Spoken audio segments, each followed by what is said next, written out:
नमस्कार एंड जय हिंद मेरे प्यारे साथी मित्रों। क्या ट्रंप ने ब्रिक्स को तोड़ दिया है या क्या ट्रंप जो ब्रिक्स को तोड़ने का चाल चल रहे हैं क्या वो उसमें सक्सेसफुल हो पाएंगे और ब्रिक्स को हरा के क्या वो वेस्ट को वापस से पावरफुल बना पाएंगे या वो ब्रिक्स को कभी तोड़ ही नहीं पाएंगे। जो इनकी चाल है वो फेल होगी। इस वीडियो के अंदर हम इन्हीं बातों को डिस्कस करेंगे साथियों और एक पर्सपेक्टिव बिल्ड करेंगे कि ट्रंप की ये जो साजिश है क्या वो सही मायने में सक्सेसफुल होगी। क्या वो सही मायने में इंडिया, रशिया, चाइना, ब्राजील और साउथ अफ्रीका को अंदर ही अंदर तोड़ पाएंगे क्या। तो इसी के साथ आप सभी का स्वागत करना चाहता हूं इस इंटरेस्टिंग से वीडियो के अंदर। My name is Veer Pratap Singh and I welcome you all back to career first IAS academy साथियों। सो ट्रंप ने क्या किया है रिसेंटली, भारत के ऊपर उन्होंने 25% का टैरिफ लगाया, ब्राजील के ऊपर 50% का और साउथ अफ्रीका के ऊपर 30% का। और डोनाल्ड ट्रंप एक एक करके ब्रिक्स के मेंबर्स को इंडिविजुअली टारगेट कर रहे हैं जैसे कि उन्होंने कोई साइलेंट वॉर ही छेड़ दिया। और यहां सवाल बहुत बड़ा आता है कि क्या ट्रंप ये जो इंडिविजुअली टारगेट कर रहे हैं क्या उसके वजह से ट्रंप ब्रिक्स को पूरी तरीके से तोड़ना चाहते हैं।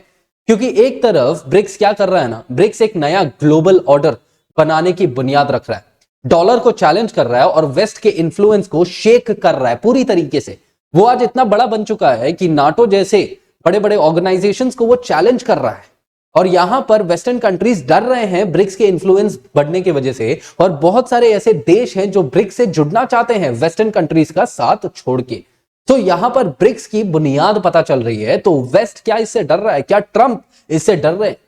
और दूसरी तरफ क्या होता है कि ट्रंप एक एक करके ब्रिक्स के नेशंस के ऊपर ट्रेड स्ट्राइक्स कर रहे हैं। जैसे इंडिया के ऊपर अभी मैंने बोला 25% का टैरिफ, ब्राजील के ऊपर 50% का टैरिफ और साउथ अफ्रीका के ऊपर 30% का। रशिया और चाइना की तो बात ही छोड़ दो। रशिया के साथ तो यूएसए का ट्रंप का अलग ही इक्वेशन है जिसमें वो इंडिया, क्योंकि रशिया से ऑयल खरीदता है तो इंडिया के ऊपर ट्रंप कह देते हैं कि भाई हम तुम्हें टारगेट करेंगे अगर तुमने रशिया से ऑयल खरीदा। चाइना के साथ तो अलग ही ट्रेड वॉर चल रहा है तो वो तो आप जाने ही दीजिए। तो यहां पर ये जो टैरिफ्स ट्रंप लगा रहे हैं भारत और अन्य देशों के ऊपर, ये टैरिफ्स जो है ना कोई ऐसे आसानी से नहीं लगाए जा रहे या कोई ऐसे मतलब टाइम पास के लिए नहीं लगाए जा रहे या कोई कोइंसिडेंस नहीं है। ये जो है ना ये सब चीजें कैलकुलेटेड चीजें हैं जो जियोपॉलिटिक्स के अंदर ट्रंप चाहते हैं कि वापस से यूएसए का पलड़ा भारी हो। क्योंकि साउथ अफ्रीका और इंडिया और जो ब्राजील है इसके ऊपर बेतुके के टैरिफ्स लगाए गए, उसके ऊपर अभी हम बात करेंगे।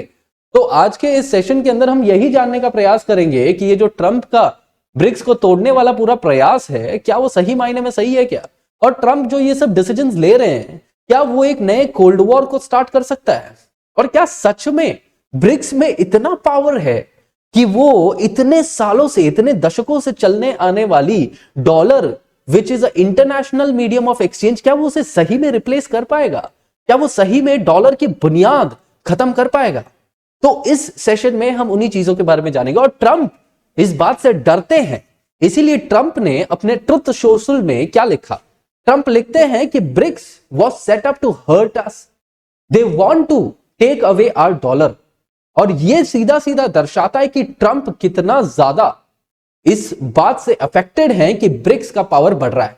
तो ये जो ट्रंप ने बोला ना कि the BRICS was set up to hurt us, they want to take away our dollar, ये कोई हवे में बात नहीं थी या ये कोई ओपिनियन नहीं था। ये ट्रंप के लिए एक ट्रिगर पॉइंट था कि भाई जियोपॉलिटिक्स में जो यूएसए का पलड़ा इतने टाइम से भारी है ना, वो अगर ब्रिक्स पावरफुल हुआ तो वो पलड़ा कहीं ना कहीं कम भारी हो जाएगा और यूएसए अपना डोमिनेंस, अपना हेजेमनी पूरे वर्ल्ड ऑर्डर में खत्म हो जाएगा उसका। और ट्रंप ये कतई नहीं चाहता है। तो ट्रंप ने इसके बाद क्या कर दिया, सडनली ये चीज अनाउंस कर दिया कि भाई जो इंडिया है ना उसके ऊपर 25% का टैरिफ हम लगाएंगे, ठीक है। और उसमें हवाला क्या दे दिया, रशिया से हम ऑयल खरीद रहे हैं। हमने जो कि उसका सीधा सीधा जवाब दे दिया है कि भाई हम जो है ना हमारे नेशनल इंटरेस्ट के लिए काम करेंगे और जो भी हमारे नेशनल इंटरेस्ट के लिए जरूरी है हम उसे लेंगे। ऑल्दो इसके बाद यूएसए ने, ट्रंप ने सीधा कह दिया कि इंडिया का जो इकोनॉमी है वो डेड इकोनॉमी है, लेकिन उससे भी हमें कुछ इतना फर्क पड़ा नहीं, ठीक है। एक तो वो चीज हो गया। ब्राजील के ऊपर ट्रंप ने क्या किया कि 50% का यहां पे ब्राजील के ऊपर टैरिफ लगा दिया और साउथ अफ्रीका के ऊपर 30% का। और साउथ अफ्रीका के ऊपर तो जो टैरिफ लगाया ना वो इतना बड़ा मतलब अलग ही मुद्दा है। मतलब साउथ अफ्रीका के ऊपर क्या था कि उसने, साउथ अफ्रीका ने क्या किया, आईसीसी के अंदर उसने इजराइल के ऊपर एक पिटीशन फाइल करी है जिसमें कहा है कि इजराइल जो है वॉर क्राइम्स कर रहा है, ठीक है। और क्योंकि इजराइल को सपोर्ट करता है यूएसए, तो यहां पर यूएसए, ट्रंप ने क्या कह दिया कि जो साउथ अफ्रीका है ना, क्योंकि वो इजराइल के खिलाफ है तो वो एंटी वेस्ट है, तो क्योंकि वो एंटी वेस्ट है उसके ऊपर 30% का टैरिफ हम यहां पर क्या करेंगे, लगा देंगे। ऐसा करके यहां पर जो साउथ अफ्रीका के ऊपर जो टैरिफ है ना इसने लगा दिया। रशिया की बात ही छोड़ दो और चाइना की बात छोड़ दो, मैंने अभी जस्ट आपको बताया। तो ये जो डिस्प्यूट ट्रंप लेके आ रहे हैं इन इंडिविजुअल कंट्रीज के साथ ब्रिक्स के अंदर, ये कैलकुलेटेड डिवाइड एंड रूल का जो स्ट्रैटेजी है ना वो ब्रिक्स वो यूएसए अपना रहा है कि मतलब डिवाइड करो, ठीक है, ब्रिक्स को ब्रेक करो और ये स्ट्रैटेजी लगा के जो हम यूएसए का पावर है उसको वापस से बढ़ाओ। तो सवाल अगला ये उठता है यहां पे कि क्या ट्रंप सही मायने में यहां पर जो ब्रिक्स से जेन्युइनली वो थ्रेटन फील करते हैं, क्या उन्हें डर लग रहा है? Is Trump scared? तो यहां पर लग तो वही रहा है because on the decisions that is made by Trump, जो कि बेतुके लगते हैं कभी कभी। क्योंकि ब्रिक्स 2024 के समिट के बाद जब एक्सटेंडेड मेंबर्स ने डॉलर्स को बाईपास करने के सारे मैकेनिज्म्स को अप्रूव किए थे, तब ट्रंप ने ऐसा बोला था कि if you side with BRICS, ठीक है, if you side with BRICS you will pay the price. क्योंकि ब्रिक्स जो है वो डॉलर को बाईपास करने का प्रयास कर रहा है इंटरनेशनल ट्रेड में, और जो भी कंट्रीज ब्रिक्स के साथ जुड़ेंगी ट्रंप क्लियरली धमकी दे रहे हैं ओपनली कि भाई you will pay the price. और ट्रंप ने अभी अभी अमेरिका फर्स्ट का 2.0 वर्जन वो लेके आए, जहां पर उन्हें अमेरिका फर्स्ट को ही रखना है, तो अमेरिका की हेजेमनी उन्हें मेंटेन करके रखनी है। तो वो क्या कर रहे हैं, इस आइडियोलॉजी को फुलफिल करने के लिए वो हर उस कंट्री के ऊपर प्रेशर दे रहे हैं जो इस यूएस लेड ग्लोबल ऑर्डर को चैलेंज करता है, जो इस यूएस लेड हेजेमनी और US being the most powerful country in the world को के नोशन को चैलेंज करता है। और गेस व्हाट, यहां पर जो ब्रिक्स है ना वो यूएस के इस डोमिनेंस में सबसे बड़ा थ्रेट है। तो क्या ये यूएसए का जो डिवाइड एंड रूल का जो एस्पेक्ट है, ठीक है, क्या जो यूएसए का डिवाइड एंड रूल का जो एस्पेक्ट है, क्या वो सही मायने में जो ट्रंप है वो ब्रिक्स को अंदर ही अंदर डिवाइड करके आइसोलेट कर सकते हैं क्या? क्योंकि ट्रंप के फॉरेन पॉलिसी के एक्शंस को अगर हम क्लोजली देखें तो ये पैटर्न हमें क्लियरली समझ आती है कि एक एक करके ट्रंप ने क्या किया है, ब्रिक्स के सारे ही मेंबर्स को इंडिविजुअली टारगेट करना शुरू किया है, ताकि उनका जो कलेक्टिव स्ट्रेंथ जो है ना वो कहीं ना कहीं टूट जाए। जैसे इंडिया के ऊपर उसने 25% का टैरिफ लगाया और कह दिया कि India is a dead economy, although हमारे लीडर्स ने उसका क्लियर जवाब दे दिया। और ये चीज उसने ब्राजील के साथ भी करने का प्रयास किया।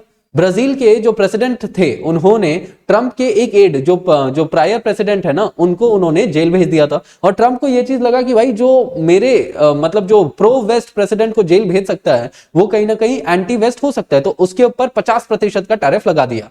ठीक है, तो ट्रंप ने यह कह दिया, मतलब यहां पे if I just tell you कि जो आज के प्रेसिडेंट है डी सिल्वा, उन्होंने जेर बोल्सोनारो को जेल भेजा। तो जब जेल बोल्सोनारो को जेल भेजा, Jair Bolsonaro he was a aide of Trump, so jail भेजा गया जब उनको, तो ट्रंप ने यह कह दिया कि भाई साउथ अफ्रीका, ये जो ब्राजील है ना वो एक पनिशिंग डेमोक्रेसी है, और क्योंकि उसने जेर बोल्सोनारो को जेल भेजा तो दे विल हैव टू पे 50% एक्स्ट्रा।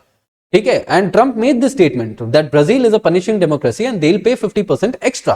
ठीक है, और यहां पर जो लूला डी सिल्वा हैं उन्होंने ट्रंप को यह तक कह दिया कि Trump is emperor of tantrums. ठीक है, वो एक ऐसे राजा हैं जो बस टैंट्रम्स करते रहते हैं एक बच्चे की तरह। और यहां पर साउथ अफ्रीका के ऊपर जब हम बात करें, मैंने ऑलरेडी बता दिया कि साउथ अफ्रीका के ऊपर 30% का टैरिफ ट्रंप ने क्यों लगाया, क्योंकि वो एंटी इजराइल है। ठीक है, ऑल्दो इजराइल एंड इंडिया की रिलेशंस आर गुड, बट यहां पर दिस इज द कंटेक्स्ट। और ये चीज ट्रंप कहते हैं कि जो साउथ अफ्रीका है ना वो क्योंकि वो एंटी इजराइल है एंड क्योंकि वो रशिया और चाइना के साथ वहां पे South Africa is aligning with Russia and China in the Russia China Africa corridor, तो ट्रंप को ऐसा लगता है कि साउथ अफ्रीका जो है they are siding with terrorist and we won't tolerate that, वो ऐसा कहते हैं। तो यहां पर 30% का टैरिफ ये करके लगा दिया। रशिया के ऊपर तो ऑयल सैंक्शंस उसका पहले से ही चलते आ रहा है। ठीक है, रशिया के ऊपर दैट इज देयर, और जो चाइना के साथ है जो ट्रेड वॉर है वो उसका तो बात ही अलग हो रहा है यहां पे। तो इस तरीके से क्या हो रहा है कि ट्रंप की जो स्ट्रैटेजी है ना वो क्लियर हमें यहां पे क्या दर्शा रही है कि ट्रंप जो है वो समझते हैं कि अगर ब्रिक्स यूनाइटेड है तो वो कहीं ना कहीं बहुत ज्यादा डेंजरस है, और अगर हमने ब्रिक्स को आइसोलेट कर दिया तो दे आर मैनेजेबल। तो यहां पर ट्रंप क्या कर रहे हैं कि वो डिवाइड कर रहे हैं, अलग अलग टैरिफ्स लगा के, अलग अलग इंसल्ट और सेल्फ रिस्पेक्ट को हर्ट करके, अलग अलग बायलैटरल ऑफर्स को देके, तो ऐसा करके वो डिवाइड कर रहे हैं। पर सवाल ये है कि क्या ये सब करने के बाद भी ब्रिक्स टूटेगा या वो और ज्यादा सॉलिड और ज्यादा स्ट्रांग बनेगा? और क्या ये ट्रंप की जो स्ट्रैटेजी है क्या ये ट्रंप को बैकफायर करेगी या उसको सपोर्ट करेगी। तो अगर इस मुद्दे के ऊपर बात करें कि क्या ब्रिक्स सही मायने में टूटेगा और ट्रम्प का स्ट्रैटेजी बैकफायर करेगा कि वो सक्सेसफुल होगा, तो ट्रम्प सोच रहे हैं कि वो ब्रिक्स के मेंबर को अलग अलग करके वो उनको तोड़ते चले जाएंगे। तो ये ब्लॉक्स तो ये जो ट्रेड ब्लॉक है ना, ये कहीं ना कहीं कोलैप्स हो जाएगी। लेकिन बात इतनी, और जियोपॉलिटिक्स में ना जो है ना, चीजें इतनी सिंपल नहीं होती, जैसे दिखती हैं वैसे बिल्कुल भी नहीं होती। तो ट्रम्प को लगता है कि ब्रिक्स जो है ना वो बहुत ज्यादा कमजोर है, वो बहुत ज्यादा फ्रेजाइल है। लेकिन BRICS is not fragile, BRICS is anti fragile. क्योंकि ये जो है ना ब्रिक्स सिर्फ एक इकोनॉमिक ग्रुपिंग नहीं है जैसे पहले था, अब वो एक जियोपॉलिटिकल रेजिस्टेंस मूवमेंट है। और यहां पर क्या हो रहा है कि जब जब ट्रंप ने किसी भी ब्रिक के नेशन को टारगेट किया, उन्होंने ब्रिक्स को और ज्यादा स्ट्रांग बना दिया। जैसे इंडिया ने चाइना के साथ ब्रिक्स के काउंसिल में काम बढ़ाया, क्योंकि ट्रंप ने इंडिया और चाइना दोनों को टारगेट किया था। ब्राजील ने रशिया के साथ जो एग्रीकल्चर और टेक्नोलॉजी में डील्स है ना, उसको साइन करी, क्योंकि ब्राजील और साउथ अफ्रीका दोनों पे टारगेट किया गया। साउथ अफ्रीका ने जो ब्रिक्स का जो न्यू डेवलपमेंट बैंक है ना, उसके ऊपर और ज्यादा काम किया, उसके इंफ्रास्ट्रक्चर के ऊपर और काम किया। तो जितना ज्यादा ट्रंप अटैक करते जा रहे हैं, उतना ज्यादा ब्रिक्स जो है वो और ज्यादा पावरफुल होते जा रहा है। और यहां पर जो यूएस की जो हेजेमनी है डॉलर वाली, उसको भी खत्म होते देख रहे हैं, क्योंकि ट्रंप जो है वो सीधा सीधा ये स्टेटमेंट कह चुके हैं कि ब्रिक्स जो है वो डॉलर को बर्बाद करना चाह रहा है। और ट्रंप देखेगा कि ब्रिक के जो नेशंस हैं वो इसका हर्जाना चुकाए। और ब्रिक कैसे बर्बाद कर रहा है डॉलर को, डॉलर के इंटरनेशनल मार्केट वैल्यू को? क्योंकि इंडिया और रशिया यहां पे जो भी ट्रेड एग्रीमेंट्स है उसको रूबल ट्रेड एग्रीमेंट में कर रहे हैं। चाइना जो है अपना डिजिटल युआन की बात कर रहा है कि जो भी वो ट्रेड करेगा इंटरनेशनल लेवल पे वो डिजिटल युआन के साथ करेगा। इंडिया भी डिजिटल रुपी की बात कर रहा है। हाँ, ब्रिक के जो नेशंस है वो एक नया सिस्टम ही लेके आ रहे हैं, ब्रिक पे, ठीक है, जो कि इंटरनेशनल मैकेनिज्म रहेगा for the transfer of payments. तो इन सब की वजह से यूएस का डॉलर अगर इंटरनेशनल लेवल पे कमजोर हो गया, तो कहीं ना कहीं यूएस का जो इंटरनेशनल लेवल पे जो वैल्यू है वो कहीं ना कहीं इसके वजह से और ज्यादा कम हो जाएगा। ठीक है, इसके अलावा हम क्या कर रहे हैं यहां पर, जो वेस्टर्न कंट्रीज है उसके अपोजिट साइड में हम क्या कर रहे हैं, अलग अलग जो लोकल, जैसे ब्रिक्स हो गया, ब्रिक्स के जैसे ही अल्टरनेटिव ट्रेड ब्लॉक्स राइज हो रहे हैं। मतलब यूएस की डोमिनेंस को बहुत सारे अलग अलग चीजें जो है ना यहां पर टारगेट कर रही है, और उनमें से एक जो है वो है ब्रिक्स। तो ट्रंप का ये जो डिवाइड एंड जो टैरिफ वाला जो अप्रोच है ना, वो and the approach of punishing BRICS, वो कहीं ना कहीं ब्रिक्स को क्या कर रहा है, और ज्यादा यूनाइट कर रहा है, और ज्यादा स्ट्रॉन्ग कर रहा है। ठीक है, so that is going to be one major thing. तो अब आगे चल के अगर हम बात करें तो क्या इसके वजह से क्या आगे हो सकता है, तो यहां पर अगर इस सिचुएशन के ऊपर देखें तो इंडिया जो है, अगर मैं मोटा मोटा अगर मैं इंडिया की बात करूं तो इंडिया का यहां पर क्या हो जाएगा कि India will be in the major role in this global world. ठीक है, in the anti British anti USA front के अंदर इंडिया जो है ना मेन चेसबोर्ड पे है, क्योंकि इंडिया के पास अब जो है ना एक बहुत ही यूनिक मौका है कि वो ब्रिक्स के अंदर भी एक आवाज बन सके। इंडिया जैसे वेस्टर्न कंट्रीज को एकदम सीना चौड़ा करके अपोज कर रहा है, वो कहीं ना कहीं इंडिया का एक जो वैल्यू है इन द इंटरनेशनल वर्ल्ड, कहीं ना कहीं वो और ज्यादा बढ़ सकता है, और India can become a voice of the global south. ठीक है, सो ये एक मेजर चीज जो है ट्रंप और जो ब्रिक्स का जो रिलेशन है, वो कहीं ना कहीं आज जो है हमने उसी चीज को देखने का प्रयास किया है। तो ट्रंप जो भी ये ब्रिक्स को तोड़ना चाहते हैं, पर उनके वजह से शायद ब्रिक्स और ज्यादा स्ट्रांग हो रहा है। तो अब देखना यह होगा कि आगे चल के क्या ब्रिक्स सही मायने में जो वेस्टर्न कंट्रीज है उसके जो ट्रेड ब्लॉक्स हैं या जो भी बड़े बड़े ब्लॉक्स हैं, क्या वो उसको सही मायने में सप्रेस कर पाएगा? That will be the bigger question. So इसी के साथ साथियों, I end this particular session and I see you up in the next session. I thank every one of you for watching me, for watching career first IAS academy. जय हिंद, जय भारत।